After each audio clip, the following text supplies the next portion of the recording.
And good morning, everybody. Happy Friday. How is everyone doing out there? Wherever you're tuning in from, chime in and say hello. We're actually kind of Hey, listen, if you're just tuning in, we're actually shifting this morning. We're adapting, we're moving. I think you need to be nimble in this environment, especially just because our other co-host, Ian Myers, got caught up in an important meeting. So, however, we're going to still discuss what's going on. We're still going to discuss the reality of the consolidation, what's happening, and what you can do on a personal level, because there's a lot of people out there right now with a lot of anxiety, a lot of stuff that they feel that's out of their control. Waking up and checking the news, it seems like there's nothing that's in our control or in our power that we can do to navigate these waters. And this is going to be kind of insight from stuff that I've heard around the table through conversations, through discussions with other business owners, to just everyone out there on the market. So I'm excited to kind of get in this today. And again, we're pivoting in today's podcast live stream webinar, whatever you want to call this. And we're actually doing this from my new little office setup where I feel more comfortable than behind my desk. So happy Friday, everyone. Hope everyone's having a great day today. So before we begin, I kind of want it is, I'm just going to give an overview. Listen, the market is shifting rapidly. All right. There's a lot of mergers going on out there that not only have occurred that are hitting the headlines, but there's also a lot of stuff that's not announced yet or not hitting the headlines yet and all that stuff. So the merger and acquisition market is not slowing down. Okay. The landscape's changing, the competition's increasing, work's being that was previously awarded is being lost on the oilfield service side. There's an influx of competition on the E&P operator side with all this great talent, all these great teams looking for their next deal, looking for the next acreage, looking to build their teams. And also through the realities of consolidation, redundancies occur, and that means synergies happen. Yes, that's layoffs. And this is one of those things where it happens. It's happening right now. It's happening down the road, but what can you do? What's in your control to kind of create some stability in these volatile markets? And I think that's important. I think it's crucial to kind of start understanding what we can do as an individual to take some control on our path and take some control, because I think, it's my personal belief that I think a lot of things have been taken away from our control, or it feels that way. So anyway, wherever live podcast, just tell us the juicy details. What's the live podcast? Okay, juicy details is this. We're going to be talking about what you can control on the not just as an energy professional, but also on the service side, what's going on as well too. So the real talk. Let's talk about labor real quick. All right, Lord, let's say hello to everyone out there tuning in. Shifting this last minute kind of gives me a little nerves, but then again, that's very normal. But being uncomfortable, that's where you grow. Lord Bailey Midkiff giving a high five from the Rockies. What's going on? The competition on getting desired mergers is increasing. It really is. And there's whether it's smaller companies, larger companies, there's a lot of gossip out there, a lot of industry juice out there on the mergers that are continuing to occur in this industry. So this is real quick. What can you do for yourself? What can you do for your company? And how to kind of get out of your own way. I think that's crucial in this market. So let's talk about labor. So real talk, people are going to be let go. A lot of people are going to be let go. And if I'm looking here, that's because I'm live streaming on, LinkedIn and other platforms. Also over here on my Instagram platform, JP1_crew life. Trying to, again, get out of my comfort zone. But yeah, people are going to be let go. We've already seen people let go. And it's one of those things too, that it's shocking to me, and feel free to chime in, that it's some of the people that are being let go. It's surprising. Because, as an outsider looking in, you're viewing these individuals as being kind of the face of the company, leading teams, kind of really being active in the communities, being just an active part of the company. It's those mini company celebrities, if you want to call it that, like a better word. But well, good. I'm digging that now. I'm always nervous. But so it's these leaders at these companies that are being let go. And it's actually kind of shocking. But at the end of the day, yeah, it is strictly business. So that being said, what can people do? It doesn't matter what level you are in an organization.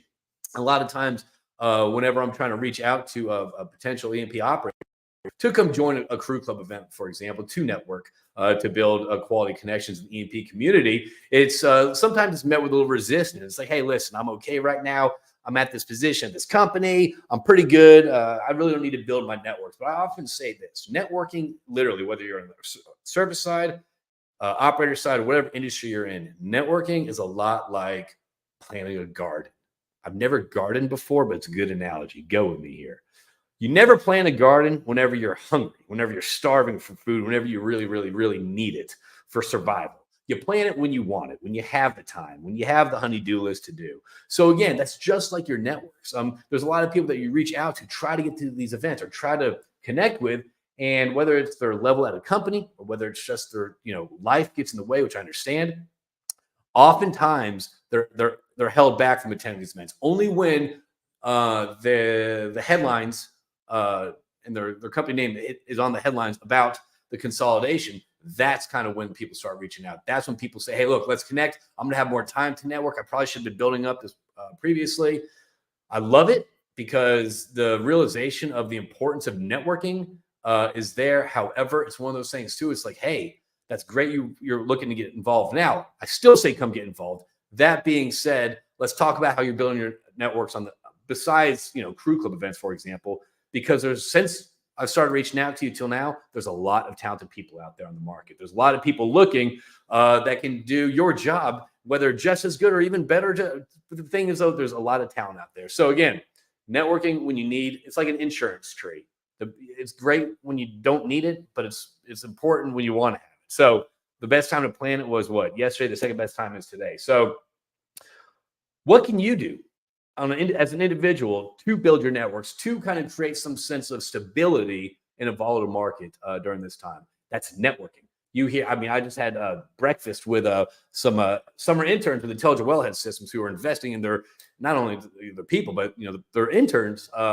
And the realization of networking also hit them as well. Whether they're at career fairs, whether they're trying to get this next summer internship. And honestly, like the conversations that I have with, people in senior level positions at these companies that are being acquired or being merged with, is that the realization of their networks and how they wish it was more robust occurs.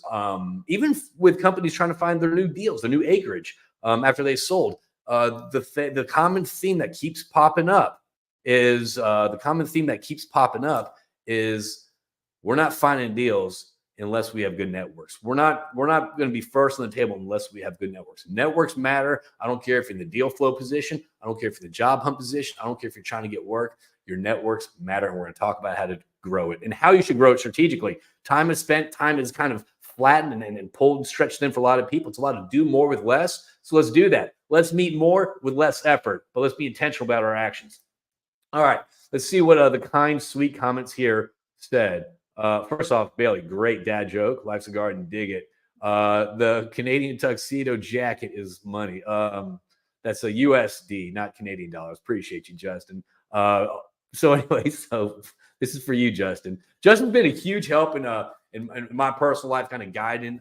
He's part of the exec crew, little mastermind group we have, and he's just the whole group's just a great source of soundboarding, and this actually feeds into network and the importance of surrounding yourself with people that you want to. So get back to network. Let's talk about it. How do you be intentful and strategic with your networks? All right. Number one, your network, whether you like it or not, is your net worth. It's opens up opportunity. It gets you to the front of the door, the top of the pile, last look, whatever you want to call it. You have to connect with purpose, though. Again, people feel that their time is very spent. People are controlled by their schedules. So I always try to preach the threefold strategy. All right, break in. So if you're sitting there and you have a blank sheet, think about your networks as kind of a pie. All right, cut into three quadrants. All right. The first one is kind of people you need to be around. These are the people that influence you, the decision makers, the senior management, whether it's your company or other companies, people that you can learn from, mentorship moments, kind of asking career advice, career pivots. If you're faced with a challenging situation, besides being attached to a good coach, hint, hint, right here. Having this type of mentorship relationships is often it's beneficial. So try to focus on 1/3. Who do you aspire to be? What circles do you aspire to be around and kind of get connected to learn and grow your career from? That's 1/3 of the pie you need to be focused on. All right. The second is people that you want to be around. These are people that kind of inspire you, that share your vision. This is my exec crew group. This is my crew club group. People that kind of that come together, that bounce innovative ideas that you can use as a soundboard. And honestly, you can be vulnerable with. These are people that that really you kind of connect with on a genuine personal level and share similar experience with, whether it's navigating this environment right now in this consolidated market or other career advice. All right. The last third is people that you should be around. And if you're OFS, this is new customers. If you're an EMP operator, this is probably teammates. Whether it's teammates within your company or teammates or people that hold similar positions at other companies. Again, this is used to share knowledge. This is used to get ideas, to open up opportunities to maybe help out. So when you're thinking about your networks, build it out, be strategic. The whole concept of goals and intention, it's really becoming more clear to me over the past year since I started the exec crew group that we're in. It's just, the past 2 years, I feel like everyone's like this. Your day controls you. You don't control your day. So it's often you're spinning wheels. If we pause, take a step back, and be a little more intentional with not just our networks, but also our day and our goal. What do we want to accomplish? What do we want to accomplish, and what do we want to set aside so it doesn't kind of feed into the anxiety wheel that we often face? So again, be intentful, be strategic. Let's take a word from Justin. Jokes aside, I didn't know he was making it. Just I didn't know you knew jokes. Wow. Okay. Flash forward. This is an important topic. Thankful for you using your platforms to have the constructive conversation around it. Clap, clap, clap. I was going for one more clap, but okay. The most common mistake folks tell me they made is they didn't build strategic relationships and build their network when they were coming up. I remember when I started my career at Noble Drilling, they named rigs after people that were that had tenure at the company. So for me, I was like, I don't need to go build my network. I want a rig named after me. I don't need to build a network with anyone out here. However, that's not the reality. You really, really do. And again, this day and age, let me ask you a question. This is kind of your own personal perception thing. When was the last time you really had a genuine connection, a genuine conversation with someone? The last time, whether you were there to provide guidance, advice, or help to someone, right? Or when you're able to show some vulnerability with someone. I think all this is important. Listen, we can go on tangents on the power of being vulnerable, because there's a lot of people that show similar faces. However, we're all going through similar challenges. So, and that brings people together. So I think there's a lot of power in being vulnerable when building your networks. And it's a lot of power being strategic. All right. Just like you'd approach building a house. You'd be strategic about it. You just wouldn't start putting up walls without laying the foundation, without, I can only go for so long as I don't know much about construction, but go with me here. All right. So when you're walking into a room, it's very uncomfortable. We understand that. Obviously, I think there's different ways to build a network. Obviously, if you're on LinkedIn right now, you understand LinkedIn, you understand social media platforms. I dig them. I do think that there is so much juice. There's so much knowledge in when you have one-on-one in-person connections. So again, when you do have these events, obviously it's very uncomfortable walking in a room being surrounded by total stranger dangers. I get that. However, it's call it out. Be okay with being uncomfortable. Be okay with walking up and entering a conversation saying, hey, listen, is this your first time being at this event, this lunch, and all this stuff? How are you doing? I'm JP. Nice to meet you. Obviously, use your real name. Or if it's JP, use that. But obviously, start with there. Another thing that I see is people continue conversation. They feel rude to get out of conversations at these network events. It's okay. You're there for a set number of time. Your goal isn't really there to sell anything or have some transactional conversations. Your goal is really there to establish a connection, get a card, all right, or get their contact information. And what's the secret to success? Following up. But it's okay to excuse yourself from these long, drawn-out conversations. Hey, listen, Scott, hey, listen, Scott, it was really great chat with you. Love to continue this. However, I'd like to go meet some other people over there in that side. So again, separate yourself. Don't extend the conversation past the point of productivity. Follow up. This is the lowest hanging fruit out there. Follow up to whatever card you get. And that's not just, hey, great meeting you, blah, blah, blah, blah. Provide some knowledge, provide some tangible, oh yeah, I did talk to Scott Petro. I did talk to Scott with company X, whatever. What did we talk about? Oh yeah, he was asking about this type of power generation on location. Oh, I just read something cool about this. I'm gonna send it to them.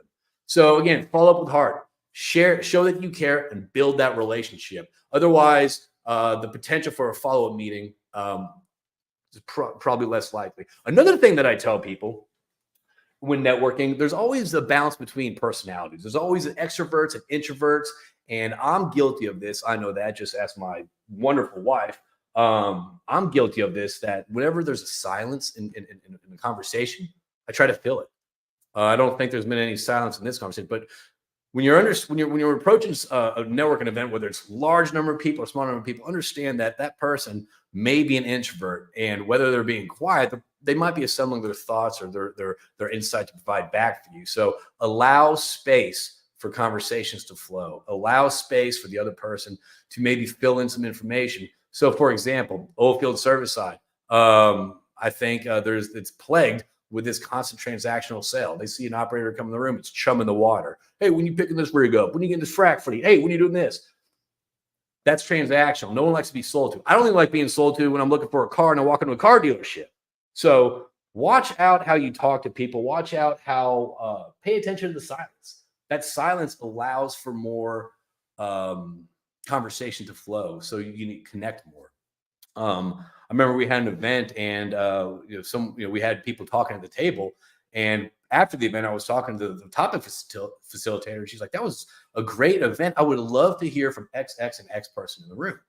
And we started talking about this. I wonder why, and all stuff. Well, she actually brought it up. She's like, "You have a lot of introverted engineers out there that want to chime in, however, don't feel the space." So that was a great realization on me to kind of start shutting my mouth when I'm in conversations, so I can start listening to people, start understanding where they're from. So again, that's part of active listening. All right. And we're going to these events, seek enriching, seek conversations, seek circles, seek people that will kind of lift you up, provide some sort of guidance, some sort of challenging to yourself, people that you might aspire to kind of grow your career into. Setting goals. So you could get, look, this is prime example right here. You come home, you got a stack of cards. You have a stack of cards right here, right? So what do you do with that? Always jot down little notes on the back and follow up to continue the conversation. All right. And here's the deal. When you are networking, it doesn't have to be a constant, nonstop press on following up with someone. It also could be one of those things, just touch points. Hey, listen, I know that I just saw online that you're actually looking at AI to incorporate in your workflow and all that stuff. I just read this article. Check it out.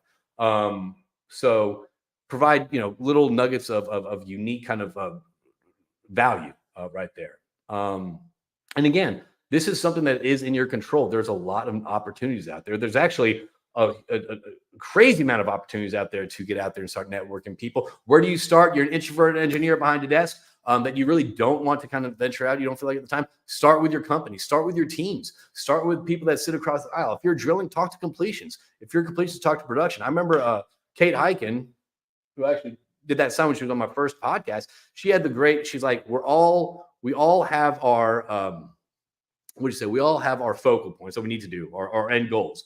However, my goal may be very different than completion's goal. Completion's going to be so. If once you start learning what is the motivating factor in other teams, that might create more actual efficiencies with you. So again, conversations and connections and conversations. So you start with your team, go to mini symposiums, obviously crew club plug, but talk to old classmates, reach out to old classmates and colleagues just to follow up with, just to touch base with. That's also a good way to kind of expand your networking a little organically at first, and then reach out, take some lunches. You see some interesting technology online, you see some sort of subject that's interesting, whether it's, I don't care if it's brisket, barbecuing, smoking meats or whatever, or you see something when it comes to bow hunting or AI or something like that. Connect on that. So, all right, let's see what else we got. Oh, we got Nate Graham. In a world where schedules dominate, yes, and abundant networking events, how would you suggest being strategic and intentional with your time when investing into the three types of people in the pie you mentioned? Okay, that's a great question, Nate. So, okay. So first off, you have to be selective. I was talking to a buddy in Scott Witt in Oklahoma City. He said out of what 42 weeks. This is a couple months ago. 42 weeks left in the year. There were 67 events to go to. 67. How much time, energy, and effort is put into those 67 events? Who's going to go to it? How do you know it's effective? That's a great thing. So number one, I would try to whittle out the things that probably don't apply to you or kind of where you want to progress to. So I would probably find things that benefit you. Whenever we have people come away from their crew club events, the whole reason we start these topic series events and have these industry insights is because I was asking people to be away from their families to join us away from their personal priorities. So what can we do to level it up? Let's provide some value here. Let's provide some industry insight beyond the genuine connections that we're establishing. So I think whenever it's strategic, so pick subjects, pick venues in industry conferences or lunches or whatever that you find interest in. I think you find interest, start bonding with other like-minded people. All right. And then when you get there, you might want to do some research before. Is there a list of people that are showing up there? Is someone made a post online saying, "Hey, listen, I'm attending this event. Find me there." Have they attended previously that you've heard about that you kind of want to be around? And then when you get there, just kind of start talking to people and ask around. You might not be able to fill all three buckets at one of these events. However, you're going to be adding to them after each conversation. This person goes in here. This person goes in here. This person goes in here. Suggest being strategic and intentional with your time. Again, with your time, practice talking to people. Practice. I mean, this is my biggest mistake. Again, shout out to Exec Crew. I would overly communicate what I did. I would overly communicate what I did. You have to keep it simple. So again, practice your approach. Practice opening up a conversation. Practice ending a conversation. I think when you end the conversation, you can gather as many contacts or touch points as you can. That's what makes you valuable. Obviously, don't work the room and be disingenuous, but at the same time, don't extend the conversation past the productivity point when both of you are just talking there because you don't want to go mingle with someone else because you find comfort there. Be uncomfortable. It's okay to be uncomfortable. I tell my daughter that all the time. All right. I hope that answered. If not, I'll kind of follow back up on that.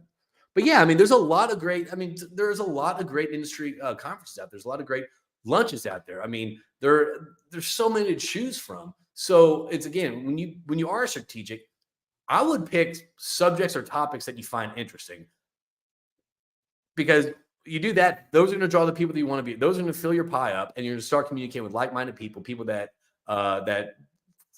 share the same interests, and who knows what beautiful relationships will come from that. All right. So the impact, again, we talk about networking being important, all this stuff. You talk about network being important, all this stuff. Yeah, on the service side, it's going to suck. It's going to suck. So on the operator side, so if you're a drilling engineer and you think you got a cush made in the shade, sipping some lemonade gig, it's going to be a lot more difficult.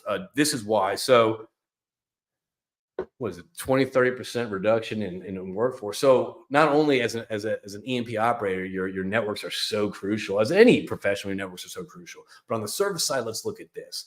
Work's going to be lost. I mean, that's a fact, Jack. But how do you ensure that you're the ones that stand out, that you're the ones that kind of continue potentially to get the work, or that furthers or increases your chance to get the work, and that's differentiating yourself. And this is actually why I was hoping that Ian Myers would join this networking event. This conversation, because that's what he does. That's what Mainline Ventures does. Justin Gauthier actually introduced Ian Myers, Mainline Ventures, to Exec Crew. They came in and they provided some really insightful conversation. So pretty much, if you're taking what they do, they provide some sort of strategic storytelling to your brand. I always ask people this: as an oilfield service company, And when I'm talking to clients about this, I'll ask this question. This is something you can ask yourself too. Why would you use you? Why would you pick your service to utilize it yourself if you or your customer? If you can't answer that, oh, price, service, get away from that. Why would you really use you? Not only that, why would you change to utilize yourself? Like, why would you go from using Dove to using this soap? What would that change process be? And what value do you really bring? And if you're answering this, hey, the value we bring is best service, lowest cost. I got news for you. That's a lot of people's value. So really try to think about and answer those questions very clearly. You start clarifying those answers to those questions. You can build your conversation. You can build your value around that. All right. If you can't answer that, chances are you're really just spinning your wheels and you're just kind of pushing something. So answer those questions. Why would I use you? Why would I change to be using you? And what value do you really bring? Are you saving me time? Is this a new way to do things? Is this more cumbersome? So again, focus on your value, tell your value. And when you're talking about your message, keep it simple. Far too often, I'm guilty of this too. Even as business owners, we don't know how to talk about our companies. Oh, we do this, this, this. We bring in E&P professionals to network on a genuine level. Da, da, da. Keep it simple. We bring people together to elevate the conversation and increase genuine connection to open up opportunities. Very simple, straight to the point. You know what that is. Same with your company. Same with what you're trying to do when you're as an oil field service company. All right. And again, this is a whole new thing. So again, I mean, I don't have to go and reiterate networking when it comes to oil field service on why it's so important, why it's and here's the deal. I mean, conferences these days, there's a lot of things. This is kind of like, it's one of those things where it's like, I believe what I've found the most beneficial is just the educational side. What can you educate people about? Or what topics can you dive into? I think that's been one of the most successful things about Crew Club. It's just the conversations we're having. It's the unfiltered, candid conversations that we sit around the table and we engage in. It's some great industry insight. I think it's much more. So again, I'm not trying to plug it, but I'm saying when you are conversing with people, you're trying to be strategic. Don't waste time. Don't just buy someone a beer to buy someone beer and pick their brain. Add some value, add some education piece to it, and some knowledge. Knowledge is key right now. Knowledge, it is who you know, but it's also what you know. Not how you know something, but what you know. What you know about the market. What do you know about the industry? What's shifting? What's trends are coming up? That's not found through Google. That's found through conversation. So again, go out there and converse with people. All right. I guess to wrap it up, I know I've been talking a little bit, and obviously we can take some Q&A here shortly. But yeah, listen, this is going on. Consolidation is here. And if I said this once, if I said this 100 times, work on your networks, whether you're building inside your company, whether you're building outside the company, whether it's with old classmates, whether it's with new. I mean, even if you're an E&P operator and someone reaches out to you that be uncomfortable going to take a lunch, taking a coffee. Okay. That's where you find out, I guess, the pulse of the industry. I always say that. I remember I was talking to a guy in Dallas, and I'm like, well, he's trying to find work. He's an EP operator, talking. I said, well, have you talked to any service companies about this? He goes, oh, no, I don't want to go on the service side. I said, that's fine. But who do you think has their finger on the pulse the most? Make friends in this environment. All right. And on the service side, stop the transactional conversations. Embrace the challenge. Embrace the change that's occurring too. All right. There's going to be fewer people out there. There's going to be fewer opportunities out there. Historical opportunities out there that we're accustomed to. All right. You'll be asked to do more with less. That's why exactly you should be doing more with less.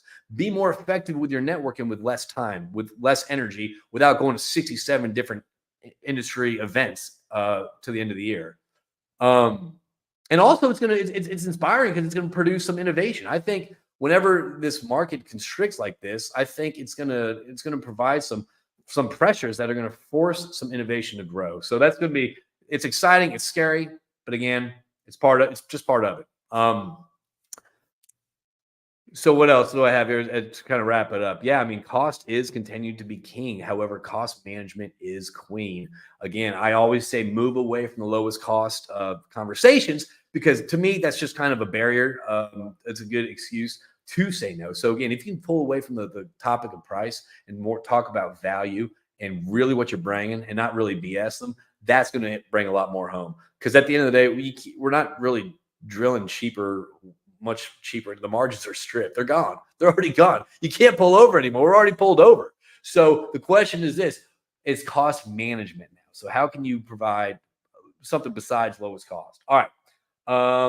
Opportunities. Hey, there's going to be more talent in the market, and that means more opportunities for collaboration, for learning, and for growth. And again, not to be too pluggy or anything like that, but I think that's a perfect time for a little advert. School may be out, but class is in session. Pop quiz.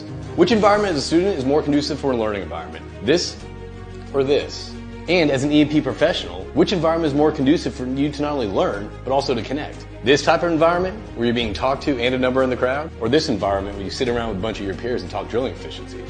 Or here around the table when you're discussing self-sourcing infield wet sand and recycled produced water? Or a group like this when you're having a conversation about values, ethics, and leadership? Or here when we're talking about energy policy that's directly affecting our industry? Or around this table when we're diving into AI in the oil field, today's uses and tomorrow's potential? You get the point. At Crew Club, you're a voice in the conversations that are driving the industry.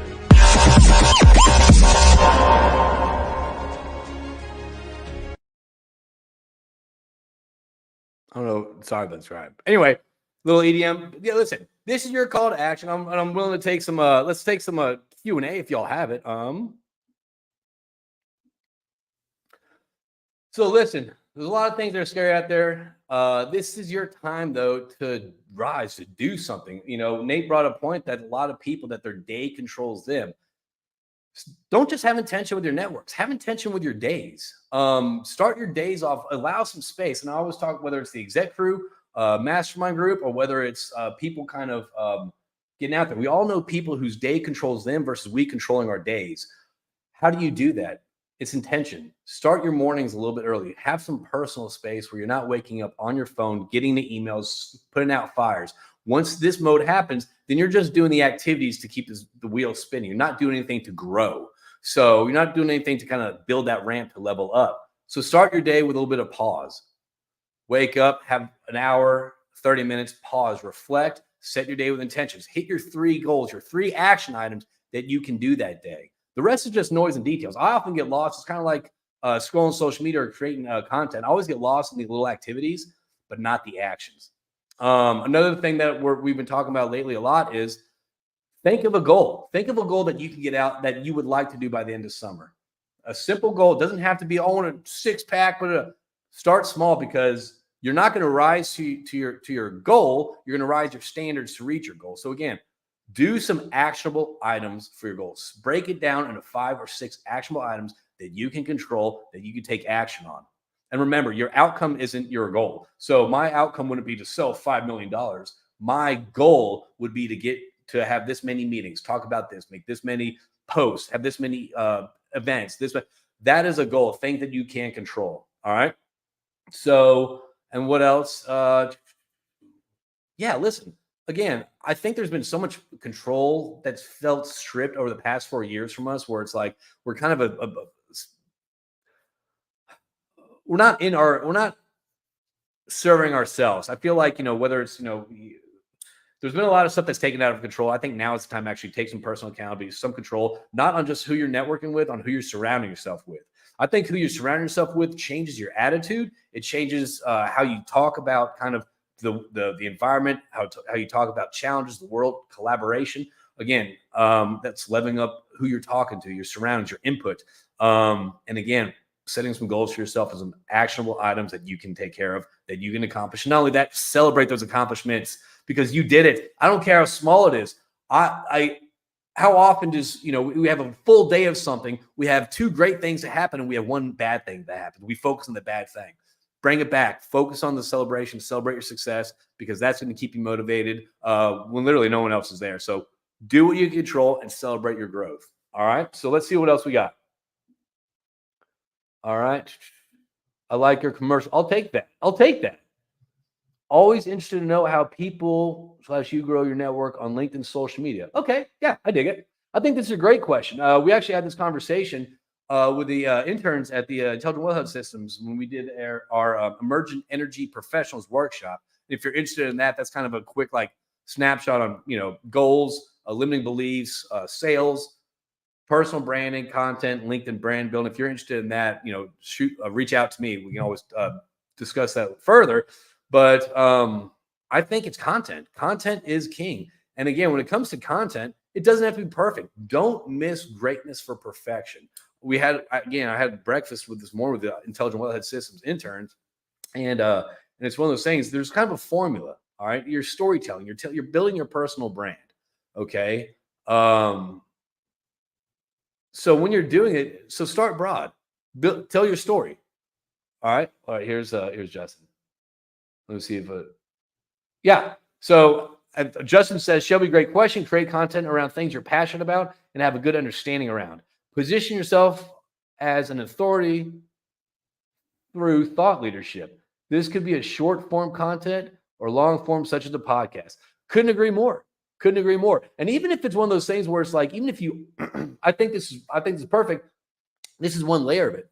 Even if you don't feel like you're an expert at a subject or anything like that, what's your experience learning it? I saw a great post from Cody Spalding with Scissor Tail Pipe. He showcased that he's not an expert in AI, but he's taken the steps to learn AI. Why do I remember that? Because it stuck out to me. So if you're building your content, I don't care if you're celebrating your success. I don't care if you're talking about some experience that you've gone through that you learned from something or anything like that. I think it's one of those things where you have to tell your story. How does this affect everyone? If you're looking to storytell, how does this affect everyone? This is the overall thing. This is overall the market. Consolidation's here. How does this affect you? All right. This is how I do it. So it's the overall hook. It's how it affects you, and then what what your thought leadership or how you can provide value to that, or even if it's just provide value to yourself or someone else out there. If you're nervous about posting, totally get it. I don't like doing it either. I don't. That's a true story. But if you're nervous about posting, remember two things. Number one, nobody really cares. So get out of your own way. Get out of your limiting beliefs and just post anyway. All right.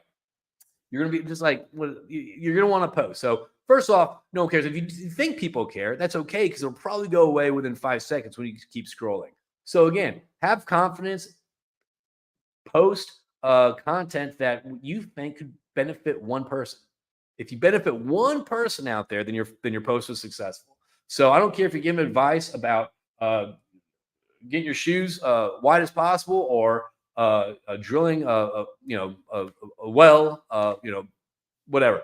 Provide some value, provide some your experience with that. I think that kind of brings the foreground. So let's see. Bailey put out some great content too. Building a network on LinkedIn and other social media platforms involves a combination of strategies. Personally, I find that regularly engaging with relative content, connecting with professionals in my industry or areas of interest, and participating in groups and discussions are effective ways to expand my network. 100%. So from Justin and Bailey and myself, it's really just starting to get out there. Start putting content out there that you think that someone's going to benefit from, or someone's going to that it could help how they perform their task. But again, best place is just start somewhere. I think that's always a good way to start. Take action, whether it's taking action on your goals, taking action building your network, or taking action building your personal brand online. And it's okay to flip the phone around and share a story. I know that's probably the most uncomfortable thing to do, but try it out. Be okay with being uncomfortable. All right, what else we got out there? Does anyone else have anything else for me? What's going on right now? So I'm excited. We have, this is one of those things, like personal story when it comes to goals and this market and kind of the uncertainty of it. Before December, from January until May, Crew Club has been, has been blowing and going. We've had 147 different EMP operators from 44 different EMP companies at our events. And on the main success of that has been sharing these industry insights, which we cover in the newsletter, in our Crew Club newsletter, Behind the Drawworks. And I got to a point after May when it was like, okay, well, it's good. That was great. That was great success. Let's change things up for the summer. And literally, I don't know why I did that, because I wasn't clear on my goals. I was like, okay, I lost sight of my goal. I got complacent with my goal, when it was like the value that we have, what makes Crew Club so unique, was all the industry insight going around the table from all disciplines on the EMP space. What's going on? We weren't people weren't just a number in the crowd.